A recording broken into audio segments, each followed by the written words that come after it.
আসসালামু আলাইকুম, কেমন আছেন সবাই? আশা করি সবাই অনেক বেশি ভালো আছেন এবং সুস্থ আছেন। তো আজকে চলে আসলাম আপনাদের মাঝে নতুন একটি ভিডিও নিয়ে। তো এই ভিডিওতে আমি আপনাদের মাঝে কিছু ইনফরমেশন শেয়ার করব। যারা নতুন অ্যাকোয়ারিস্ট আছেন বা যারা নতুন ফিশ পালন করেন তাদের জন্য এই ভিডিওটি খুবই হেল্পফুল হবে, হোপসো।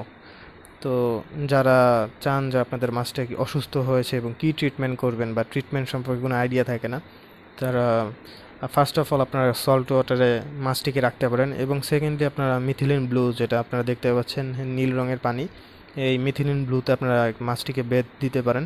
সো এই মিথিলিন ব্লু এবং সল্ট ওয়াটার ম্যাক্সিমাম মাছের যে ডিজিজ থাকে এগুলো ফিক্স হয়ে যায়। তারপরেও কিছু কিছু ডিজিজ থাকে যেগুলো আপনার ব্যতিক্রম কিছু ট্রিটমেন্ট আপনার যেতে হবে। তো ম্যাক্সিমাম ডিজিজ আপনারা এই মিথিলিন ব্লুতে দিলে ফিক্স হবে। তো আপনারা দেখতে পাচ্ছেন এখানে আমার যে অ্যাকুরিয়ামটি রয়েছে, আপনারা কখনোই অ্যাকুরিয়ামে সরাসরি মিথিলিন ব্লু প্রয়োগ করবেন।